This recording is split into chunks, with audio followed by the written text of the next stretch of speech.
oh shit, is that right? Oh shit, we gotta wrap this up. I've got a show at 10 o'clock, fuck. But he made it to the mic, so we definitely do the last question of the evening. And then I gotta rush off to Babylon. Ralph is like, where the fuck is he? But this has been so much fun, I hate to go, but fuck, we gotta end it. After you, sir. Awesome. Well, it's a pleasure to meet you, and only after following Kevin do I realize that I'm actually dressed up as a tropical version of you.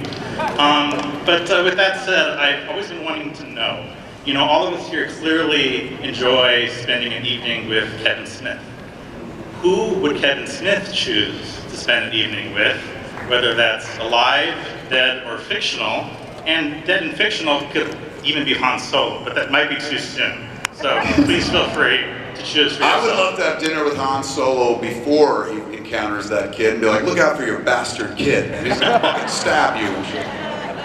Who would I want to eat with, living or dead and shit? Here, I'll give you an answer, and this is honest, and not just because we're in this room, but I've been thinking about it a lot lately. Stan Lee. And I've had lunch with Stan Lee many times.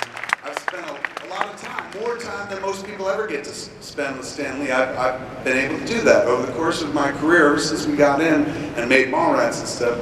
A man whose work that I read since childhood, a man whose voice that I knew before I'd ever really heard it in the real world. Like, I heard him narrate Spider-Man and His Amazing Friends, and that was the first time I heard Stan Lee's voice as a child, the cartoon that they used to have. But I knew what his voice would sound like because I would read him religiously in the pages of books, Stan's bullpen and shit like Stan's soap operas and one. And so I knew that voice, and then one day I heard that voice, and I was like, fuck, it's exactly like I wished it would be. He sounds like your grandfather, if your grandfather was a magician. Like, that's what Stan Lee always sounded like to me. And so, you know, when I wrote Mallrats, I didn't write Stan Lee into Mallrats. I wasn't that fucking grabby. I just wrote a character who was kind of like Stan Lee, like a Stan Lee cipher, if you will. And Jim Jackson, who's the producer of Mallrats, was like, hey, who's this character in the third act? Is that a real person? I said, no, it's just like an amalgam of people, but if I had to pick somebody, it's kind of like Stan Lee. I want to use this character as kind of like Wolfman Jack in American Graffiti gives the main character advice and shit. So I figure, like, coming from the world of comics, he's a well-known creator. And Jim Jackson goes, he's like Stan Lee? And I said, yeah. He goes, why don't we just write it for Stan Lee? And I was like, I don't know Stan Lee. And Jim Jackson goes, oh, I know Stan Lee. And I was like, Hollywood is good. These fuckers all know each other like it's high school. Like, this is amazing. So he said, write it for Stan Lee. I'll ask him if he wants to do it. And I wrote it for Stan Lee and stuff. And he gave it to Stan Lee, and Jim said the first thing Stan Lee said was, I would never say this shit in real life. And Jim goes, it's just acting, Stan. He goes, oh, okay, Excelsior. And suddenly he was involved. So he comes to set, and you know, we shoot with Stan Lee. I remember me and my friend Walter Flanagan were beside ourselves. As huge comic book fans, all of a sudden, the man himself was walking on set. And believe me, I have respect for everybody that built Marvel. Like, whenever I talk about Stan, there's always somebody that's like, what about Jack? Of course, Jack is a magician as well.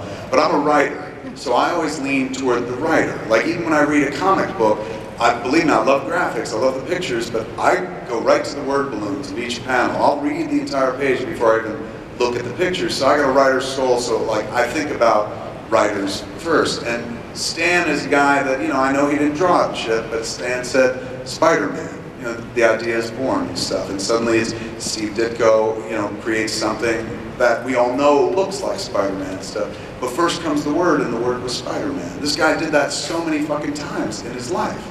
Over and over again, was just like this character, this character, this character. But more than that, more than just like coming up with characters and writing corny dialogue and stuff, which became the basis for everything we believe in today, this was a guy who would champion the cause as well. Like, talk about comics. He'd go on television as a grown man and talk about comic books and stuff. And I even remember my father being like, oh, that's Stan Lee. Even my dad knew who Stan Lee was, and he would stop and listen to it too. It was so rare to see an adult talking about children's stuff on TV unless they were a children's show host. But this guy was different. He had a magic about him and stuff. And so I got to work with that guy, and ever since '95, that guy has been in my life. I see him all the time at cons and whatnot, and I've had him on the podcast many times. Last year I directed a commercial for Audi that Stan was the star of the Stan Lee School for Cameo Acting. He was really sweet and stuff. I've seen him throughout, like, over the last 22 years of my career, quite a bit. And I still think I would pick Stan to go out to dinner with, because without him, I don't think I'm here. I don't think any of us are here. I don't even know if this shit exists without somebody creating something for us to be fans of in the first place. He's one of the architects of all this shit. 200,000 people descend on this town once a year, man, to get together and love shit that's not real. Like, that's like going to church, you know what I'm saying? And if that's church, I don't know if he's the Pope or Christ, but without him, we don't get there, man. And so I was looking at him. I interviewed him yesterday for IMDb, and I'm standing across this dude many, many times in my life. Never gets boring. I'm never like, oh, it's fucking Stan Lee. I always stand at like pert attention, because I'm like, look at this master storyteller who not only spent his life creating stories, telling characters, but then encouraging other people to engage in that wonder himself. How many ships did he launch? I know he made me want to be creative. I know he made George Lucas want to be creative. Steven Spielberg, they've all talked about loving his work. This was a guy that launched so many ships, God bless you, of people that we still fucking watch their work and love today. Brilliant minds were inspired by this guy's fucking work. So I was looking at him as we were sitting there talking yesterday, and I was like, God damn it, if he's not like the current Mark Twain, like he's a living fucking legend, and we all, I don't say we take him for granted, everyone appreciates Stan, but you just assume, hey, Stan, he's always going to be there, and we know that's not the case in this best of all possible worlds and stuff.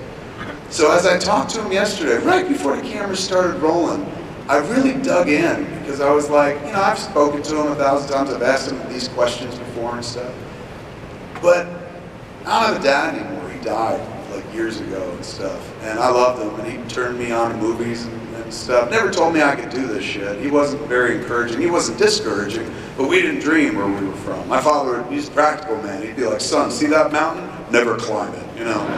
You'll get hurt. Find out someone who climbed it, and I'll have them tell you the story. But Stan Lee is a different kind of father. Stan Lee's the guy that's like, imagine this, and he encourages you to do that. Every time I see him, the dude says positive things to me. You know, I doubt he's ever seen more than like 2 of my movies and shit. But he doesn't talk about my work. He talks about me as a person. He's like, you go out there and you spread the word like I did, like I always do. He's going, you know it's important that this don't stop. And it's true, man. So like, you know, I think I'd pick him, even though I've eaten lunch with him, I've eaten dinner with him, he was on Dinner for Five, I've talked to him a zillion times and stuff.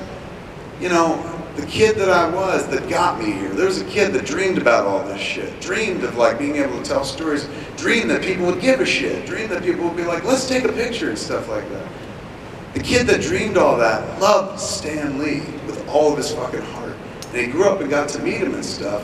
And I'm just so glad that I never got near to him. I never got to like, yeah, it's fucking Stan, like a chair or something like that. Every time I still see him, I'm like, God damn it, if you're not the closest thing to fucking brilliance that I'm ever going to see in this lifetime. They're going to be talking about characters you created long after you're gone, I'm gone, all of these people are gone. Those characters will still be fucking talked about, made movies about and shit like that. It's like meeting one of the brothers Grimm and saying you can count them as a fucking friend. And one of my favorite moments from this con of all time happened a couple of years ago. It was a throwaway fucking moment, man. Didn't realize it was the best moment until after it fucking passed. Got dropped off to the back of the hall. Walking in, Stan Lee is walking out after doing a panel, and they're getting him into a car and stuff like that. And so I was like, Stan! And he goes, Kevin, welcome to Comic-Con. I was like, thanks. I gave him a hug, we chit-chat and stuff. He's like, what are you doing? I was like, I'm going to go up here and do a panel. He goes, all right, I got to get out of here. Goodbye, spider friend. And he took off and shot it. And so Jason Mewes is standing next to me, and Jason Mewes has seen me interact with Stan Lee any number of times since 1995, even been on the set of Mallrats. But we're walking in, and Jason Mewes is staring at me with his jaw open, gobsmacked. And I go, what? And he goes, dude, you just forgot. And I said, forgot what? And he goes, Stan Lee just welcomed you to Comic-Con. You're from fucking Highlands, New Jersey. And I was like, oh my God, you're fucking right. Like, I walked into Comic-Con, the first person that greeted me with my name was fucking Stan Lee, man. Like, my brain synapses will fire their last. I'll remember that fucking moment for the rest of my life.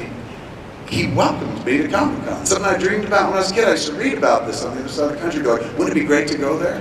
And there he was going, hey, welcome, like he always does, real welcoming guy. I'll never forget that. The other thing I'll never forget is he came over to my house to do podcasts, Batman on Batman. And my house has a lot of steps. It's like 3 flights, including the garage, 4 flights and stuff. And the podcast was up at the top floor. So we have an elevator, but he wouldn't fucking take it. He likes to fucking move around and stuff. He walked all the way up and stuff. And when I'm around Stan, I tend to be like this. Like, fucking, don't, watch where you're going, because he's on the older side and stuff. And I've seen him fall. I saw him fall here at Comic-Con 20 years ago, man. He came to see us at a panel and shit like that. We were signing things. And it was on a small stage. And he was like, I'm going to go. And I said, all right, Stan, we'll see you later. He's like, bye-bye. And he turns, and then he goes, oh, Kevin. And he misses the stair, and his foot goes back, and he fucking fell down the stairs. This is 20 years ago when he was 70, and I thought he was old. So I was like, oh my God, fucking he fell on my watch. People are gonna be like, he fucking hurt Stan Lee. But he bounced right the fuck back up, and it was crazy. 70-year-old man was just like, boom, like this. I was like, are you okay? He's like, totally fine, spider friend, and off we went. So I'd seen him fall and fucking get back up and stuff, but I was always careful around the dude and stuff. And there he is at my house on the top floor. We recorded this wonderful podcast about his life and career. And at the end of it and stuff, I'm like, we're all done. He's like, excellent seeing you. I said, dude, take the elevators, 4 floors down. Just take the elevator. It's not a big elevator, it's like a dumbwaiter and stuff, but you can fit 2 people in. I said, take the elevator. He goes, no, I'd much rather walk, thank you. So we're walking down the steps of the house, and it's like 3 perilous levels and shit like that. And the floor is not fucking soft at all. There's no carpets. It's like hard fucking tile and shit. So I'm like going, Stan, watch where you're going, because he keeps talking to me while he's walking and stuff. And he's going downstairs, but he's not looking where he's going. And I feel like a parent, because I'm like, hold on to that railing. Hold the railing. Look where you're fucking going. Look ahead of you. We finally get him down both sets of steps, him and he's with Max. Max is his silent Bob, like the guy who's always there assisting. If you see Stan anywhere in the world, you'll see Max standing very nearby. He's Stan's guy, he's amazing and stuff. Max goes ahead of him toward the door. We're at the bottom step. Got him all the way down. He's finally almost out of the house. Once he's out of the house, he's their responsibility and stuff like that. But for now, from now until the door, I gotta make sure nothing fucking happens to an American treasure. Get to the bottom of the steps, there's only 1 little landing left, and then 8 steps to the door and he's out. And I've already mollycoddled him and babied him down the steps, so I'm like, fine, I'm gonna back off, give the man his fucking dignity and shit like that. He can make it the rest of the way and stuff. So I was like, Stan, I gave him a big hug. I was like, I'm going to stay here, man. You guys go. You press the exit button, the door opens and stuff. Thank you for coming. I love you so much. Like, I love you too, Kevin. And he turns around to leave and stuff. And he's about to step off this 1-step little landing. It's just 1 step. And he goes, Kevin, and he turns to talk to me one more time.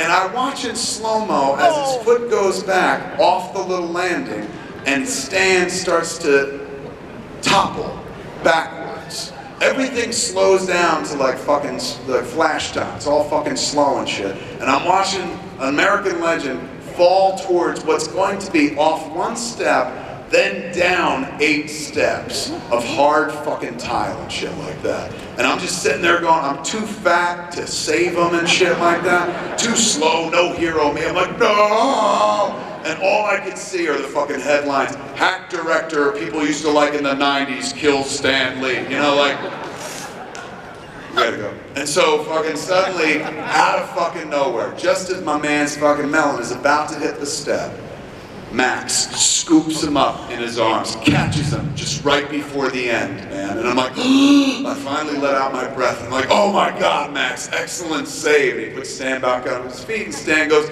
I was fine. And then Stan heads out, goes, goodbye, Excelsior, and he heads out the door, and Max is following him. And I'm looking, my heart is still racing. I'm staring at Max, and Max looks back at me, and he goes, 4th time today. I love Stan Lee, so I would go out to dinner with Stan Lee. Ladies and gentlemen, they're pulling me out here. I gotta